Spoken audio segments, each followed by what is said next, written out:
knowledge. Today we will start exercise 8.3 of chapter 8 comparing quantities. So ऐसे previous videos में हम exercise 8.3 के question 6 तक discuss कर चुके थे. Now in this video we will discuss the remaining questions.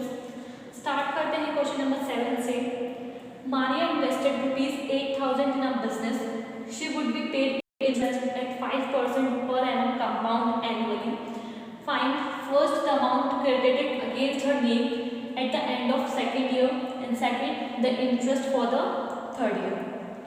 Question 7 में हमें क्या गिवन है कि मारिया ने इन्वेस्ट किए 8,000 रुपीज एक बिजनेस में, तो उसको कितना इंटरेस्ट मिलेगा, किस रेट पर मिलेगा, 5% पर एनम की रेट पर उसको इंटरेस्ट मिलेगा.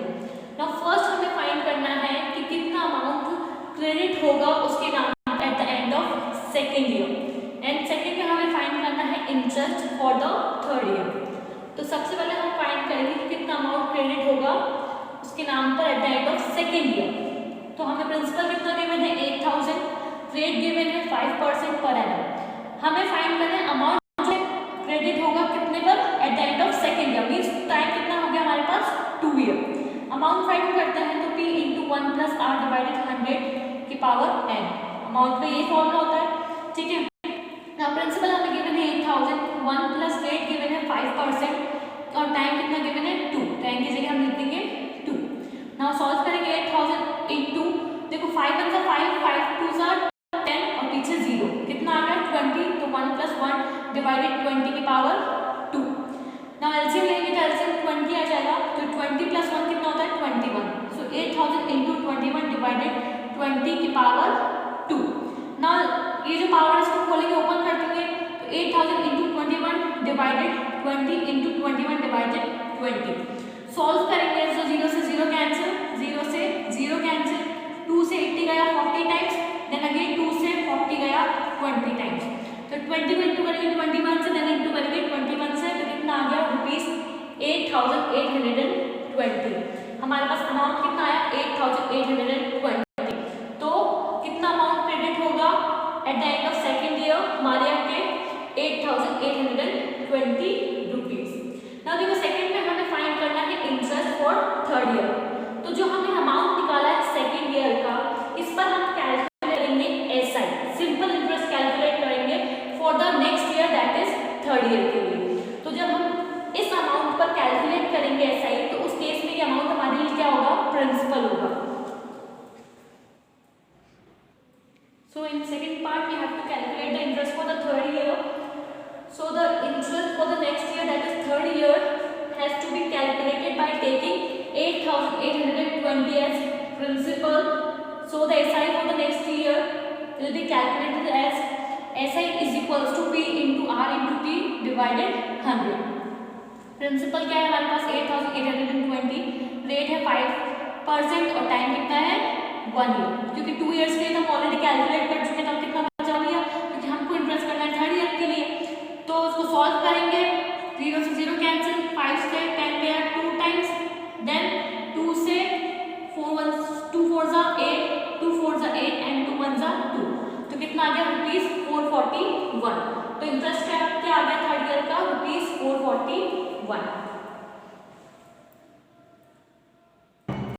Now question 8 है, find the amount and the compound interest on ₹10,000 for 1.5 year at 10% per annum compounded half yearly. So would this interest be more than the interest he would get if it was compounded annually? Question 8 में हमें क्या कहते हैं, हमें find करना है amount and compound interest किस पर, ₹10,000 for 1.5 year eight 10% per annum पर, और कंपाउंडेड क्या हो रहा है वो हाफ ईयरली. और सेकेंड चीज हमें फाइंड करनी है कि would this interest be more than the interest he would get if it was compounded annually, कि क्या ये इंटरेस्ट जो हम हाफ ईयरली के लिए फाइंड करेंगे वो ज़्यादा होगा उस इंटरेस्ट से जो हम फाइंड करेंगे किस पे, एनुअली पे. सो देखो प्रिंसिपल हमें गिवन है ₹10,000, रेट गिवन है 10% पर एनम, पर ये हमें पूरे साल की गिवन है, पर जो इंटरेस्ट है वो क्या है हाफ ईयरली पर है. तो हाफ कर देंगे इसका, तो कितना आ गया 5% पर एनम. टाइम हमें गिवन है 1.5 ईयर. 1.5 ईयर्स मीन्स 1 ईयर में होते हैं 12 मंथ्स और हाफ कितना होता है 6 मंथ। तो देखो कितने मंथ से कितने 6 मंथ आएंगे, इसमें 3 आएंगे तो कितने हाफ ईयर्स हो गए, 3 हाफ ईयर्स हो गए। अमाउंट फाइंड कर सकते हैं, अमाउंट फाइंड करते हैं तो p into 1 plus R divided 100n। Now principal हमें गिवन है 10,000, 1 प्लस रेट हमें गिवन है 5% और टाइम कितना गिवन, देखो 1.5 ईयर था पर उसमें कितने हाफ ईयर्स होते हैं, 3 हाफ ईयर्स होते हैं। तो टाइम की जगह एन की जगह लिखेंगे हम 3। नाउ सॉल्व करेंगे तो 5 1 जा 5 और 5 2 जा 20, 5 2 जा 10 और 0 है पीछे तो 1 प्लस 1 डिवाइडेड 20 की पावर 3। नाउ एलसीएम लेंगे तो एलसीएम आएगा हमारे पास 20 और 20 में 1 ऐड करा तो 21, तो 21 डिवाइडेड 20 की पावर 3।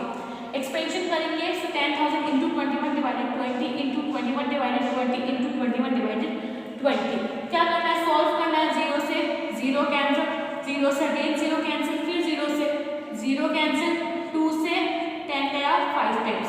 सॉल्व करेंगे इस पूरे को तो हमारे पास आ जाएगा 11,576.25 रुपीज। ये हमारे पास क्या आया, अमाउंट आया। और क्वेश्चन में हमें बोला है कि हमें अमाउंट फाइंड करना है और कंपाउंड इंटरेस्ट फाइंड करना है।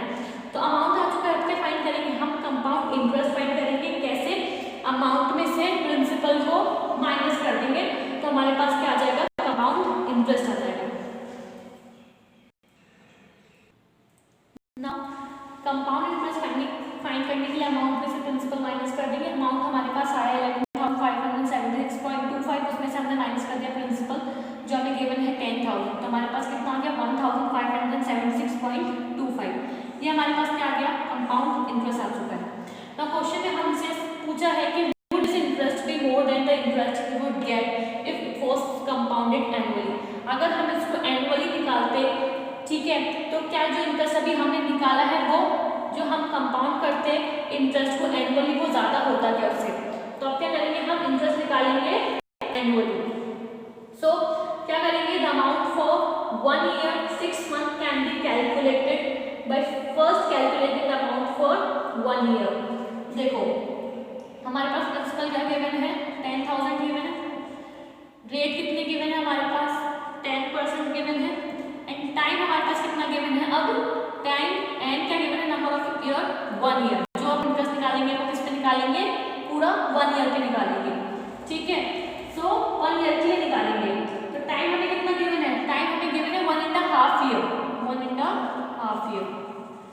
सो देखो कैसे कैलकुलेट करेंगे, सबसे पहले हम अमाउंट कैलकुलेट करेंगे 1 year के लिए by using compound interest formula. फिर जो अमाउंट ऑब्टेन होगा 1 year के लिए उस पर हम ऐसा ही कैलकुलेट करेंगे for the next half year, ठीक है।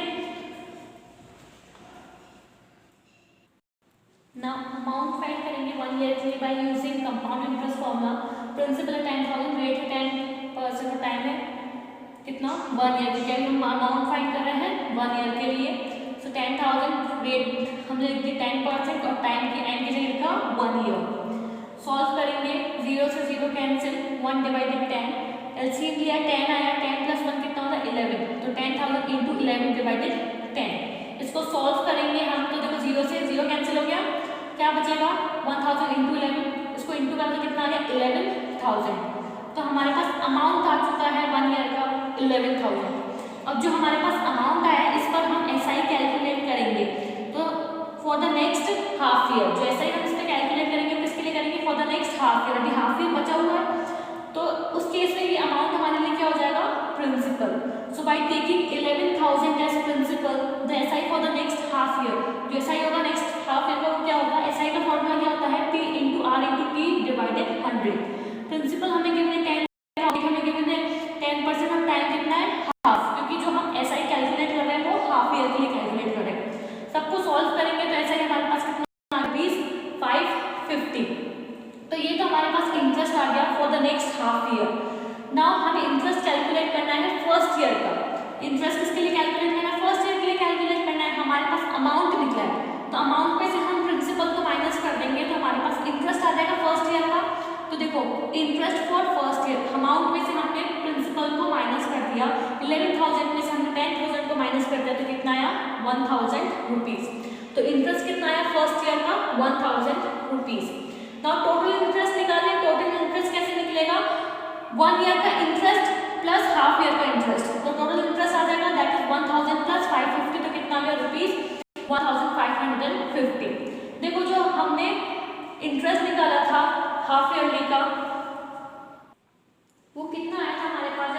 ईयरली का निकाला था 1576.25, ये हमारे पास इंटरेस्ट था हाफ ईयरली का।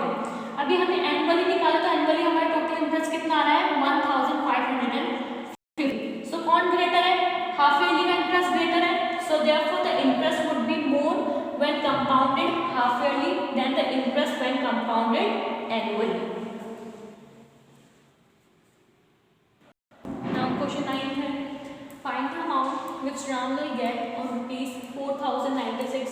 He gave it for 18 months at 12.5 per annum interest being compounded half yearly. Question 9 में क्या पूछा है हमसे, अमाउंट पूछा है कि राम को कितना अमाउंट मिलेगा ऑन रुपीज 4096 जो उसने दिए हैं for 18th month eight 12.5 per annum interest पर, और कब हाफ ईयरली। सो देखो प्रिंसिपल क्या गिवन है हमें 4096 रुपीज, रेट हमें गिवन है rate of interest 12.5 per annum. तो देखो जो 12/1/2 पर एनम है ये हमारी पूरे साल की रेट है, हमको क्या करना है इसको हाफ ईयरली, जो इंटरेस्ट है वो कंपाउंड क्या हो रहा है हाफ ईयरली हो रहा है। तो सबसे पहले इसको सॉल्व करेंगे। सो 12 × 2 24 + 1 25/2, तो ये हमारा किसका है पर एनम का है। इसको हमको हाफ ईयरली का निकालना है, तो हाफ ईयरली के लिए करेंगे हाफ कर देंगे, तो कितना आएगा 25/4 पर एनम। तो हमारी रेट ऑफ इंटरेस्ट कितनी आ गई 25/4 per annum. Now months, number of years कितने हैं 18 मंथ्स, तो 18 मंथ्स में कितने हाफ ईयर्स होते हैं 3, 6 6 6 करके कितने होंगे 3 होंगे, so there will be 3 half years in 18 months. ना अमाउंट फाइंड करना है, तो अमाउंट फाइंड करने का फॉर्मूला क्या होता है T × 1 + R / 100⁻n। नाउ ये वैल्यू सब्स्टिट्यूट करेंगे। नाउ प्रिंसिपल कितना गिवन है 4096, 1 + रेट कितनी गिवन है 25/4%, और टाइम कितना गिवन है 3, क्योंकि हमें हाफ ईयरली निकालना था, तो वो हमारे पास टाइम कितना था 18 मंथ था, तो 18 मंथ्स में कितने हाफ ईयर्स होते हैं 3। नाउ वैल्यू सब्स्टिट्यूट कर दिया, सॉल्व करना है। सो देखो 25 से 100 कितने टाइम्स जाएगा 4 टाइम्स जाएगा, सो क्या बचा 1 + 1/4 × 4, 4 × 4 कितना होता है 16, सो 4096 एलसीएम लेंगे आ गया 16, 16 में +1 का आ गया 17, तो 17/6 की पावर चल रही है 3। नाउ सॉल्व करेंगे इसका एक्सपेंशन करेंगे, तो 4096 × 17/16 × 17/16 × 17/16, इस पूरे को सॉल्व करेंगे तो हमारे पास आएगा 4930। So therefore the required amount is ₹4930। सो ये हुआ हमारा क्वेश्चन है खत्म। नाउ जो एक्सरसाइज के रिमेनिंग क्वेश्चंस हैं 10, 11 एंड 12 वो हम नेक्स्ट वीडियो में डिस्कस करेंगे।